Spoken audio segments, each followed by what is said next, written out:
Welcome back my family. आप लोग कैसे हो? आप लोग को मेरे यूट्यूब चैनल पे स्वागत है मेरे काउंटडाउन 22 में। तो फ्रेंड्स, आज हम रिएक्शन वीडियो बनाएंगे कुरान के बारे में, क्या बोले उसके ऊपर रिएक्शन वीडियो बनाएंगे। तो वीडियो शुरू करने से पहले सब्सक्राइब, लाइक, शेयर कर दीजिएगा, बेल आइकन पे क्लिक कर दीजिएगा।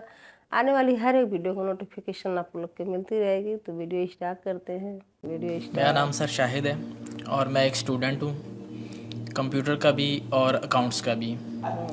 मैं हाल ही में यूँ समझिए कि कुरान पाक की तरफ रुजू किया मैंने और उसको समझने की कोशिश कर रहा हूँ। लेकिन एक अजीब सी बात ये आ रही है कि इतना ज़्यादा मैटर मौजूद है कुरान पाक को समझने के लिए भी कि उसके कोई बुनियादी असूल समझ में नहीं आ रहे हैं कि अंडरस्टैंडिंग उसको कैसे करनी चाहिए, स्टेप वाइज किस तरह उसको समझना चाहिए। आया कि नाजरा उसको करना चाहिए, अहादीस से उसको समझना चाहिए या कैसे। क्योंकि अगर हम अहादीस को भी उठा लेते हैं, पढ़ते हैं, तो कुछ उलमा कहते हैं जी कि अहादीस के बारे में भी ये है कि कुछ ज़ईफ़ हैं या हसन हैं या इसका मतलब किसी ख़ास वक्त के लिए था। तो एक अजीब सा मतलब कि जहन के अंदर एक वो तलातुम हो जाता है कि आदमी करे क्या करे, किस तरीके से उसको मतलब कि अंडरस्टैंड करने की कोशिश करे कि वो एक सीधी राह के ऊपर आ जाए कि उसे कुरान पाक की बुनियादी जो तालीमात हैं उनके ऊपर चल के कम लेकिन कामिल इल्म को हासिल कर सके। कुरान मजीद की तरफ आपका रुजू हुआ है, तवज्जो हुई है, इसको अल्लाह का बहुत बड़ा फजल अपने ऊपर समझिए। और जब अल्लाह का फजल हो तो फिर उसका शुक्र भी अदा करना चाहिए अल्लाह के जनाब में। मैं आपसे एक अजीब बात कह रहा हूँ, शायद आपको बहुत वो नई सी लगेगी। कुरान को ऐसे पढ़िए जैसे बद्दू पढ़ते थे। बद्दू न फलसफी थे, न मंतकी थे, न साइंसदान थे, न अभी हदीसें उनके पास थी, न अभी फिक़्ह मुरत्तब हुई थी। वो क्या था? अरबी जबान ये उनकी अपनी थी। तो शर्त अव्वल जो है कुरान मजीद को समझने के लिए वो अरबी जबान का सर्फ और नहव सही सही जानना ये लाजिम। फिर कुरान के मतन ही को असल समझिए। अलबत्ता ये है कि इसको आप समझे कि ये पहला मरहला है कुरान पर गौर का, कुरान पर फिक्र का, कुरान पर सोच का। इसके बाद अगले मराहिल भी आएंगे। इसी कुरान से फिर कवानीन जो है वाक़िफ़ होने हैं। अच्छा, इसमें बाद से वाक़यात ऐसे हैं कि जो तो एक तारीख़ी हैसियत रखते हैं। अब उनमें उस वाक़े के ज़िमन में तफसील में कहीं कोई इख्तिलाफ हो गया तो कोई हर्ज वाक़े नहीं होता। अभी मैं मिसाल दिया करता हूँ कि मैं चंद जुमले अभी आपके सामने यहाँ अदा करूँ और फिर 10 मिनट के बाद पूछा जाए आपसे तो हर शख्स जो है उसको कहेगा, वो जवाब जो मेरा देगा वो मुख्तलिफ होगा उसका, उसमें उसकी अपनी बात भी शामिल हो जाएगी। और सोच मेरी बात सुनते हुए भी जो उसका सब्जेक्टिव माइंड है वो उसके अंदर उस वक्त हाजिर होगा, वो उससे उसको ना कोई नतीजा खुद अपनी उस सब्जेक्टिव माइंड के हवाले से हासिल करेगा, वो बयान करेगा। तो इन चीज़ों में अहादीस में अगर कोई इख्तिलाफ भी हो जाए तो उसमें परेशान होने की ज़रूरत नहीं है। अभी हमारे यहाँ ये जुमे के इज्तिमाअत में हदीस जिब्राइल जो उम्मुस सुन्ना कहलाती है, जैसे सूरह फातिहा उम्मुल कुरान है, ऐसे हदीस जिब्राइल उम्मुस सुन्ना है, सुन्नत की जड़ और माँ। अब उसकी जो रिवायात आई हैं उसमें मुख्तलिफ इख्तिलाफ है, अल्फाज का इख्तिलाफ है। एसेंस एक है, मफहूम एक है, अल्फाज में बड़ा फ़र्क है, तफासिल का फ़र्क है। तो इस हवाले से उसमें घबराने की ज़रूरत नहीं है। फिर ये कि फ़िक़ही मामलात के अंदर इख्तिलाफ़ात हो गए, वो भी नेचुरल है।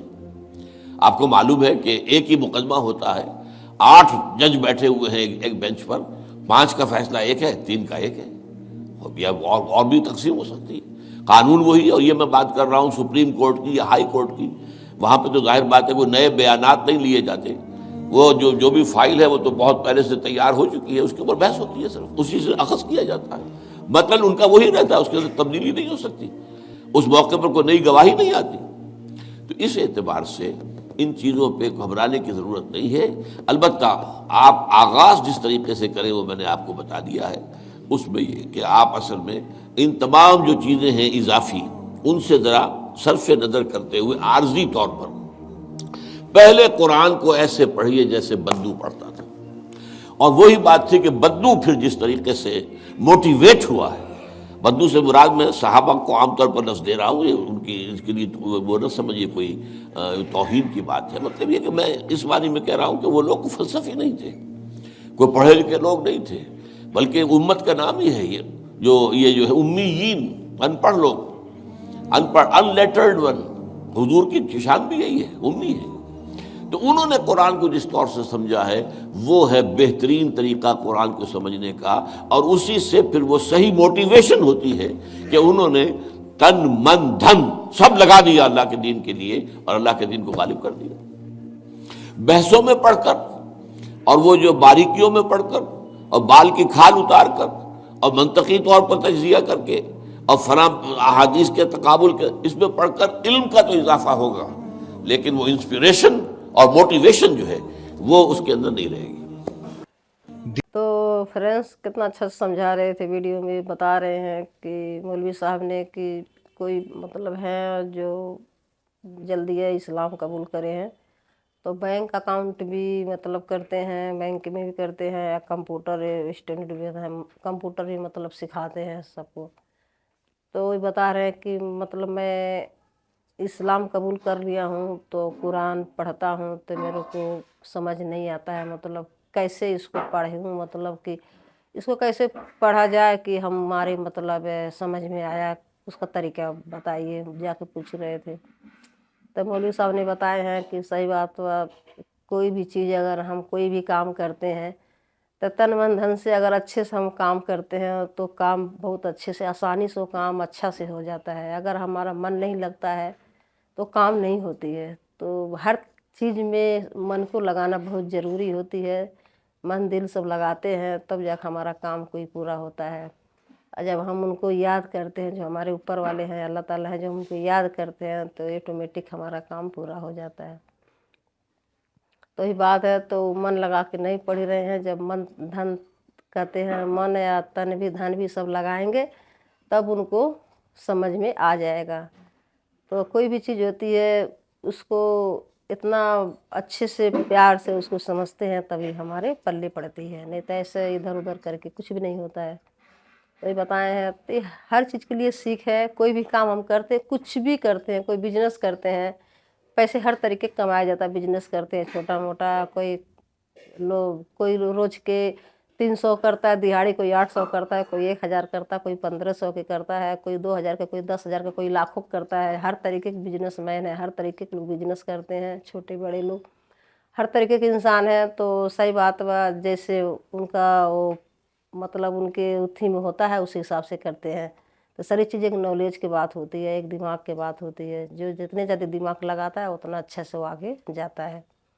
تو یہ بات ساری دماغ کی کھیل ہوتی ہے، یا ایک من کے، کہ ہم من میں کیا سوچتے ہیں، من تن دھن لگاتے ہیں تو بالکل کام کلیئر ہو جاتی ہے۔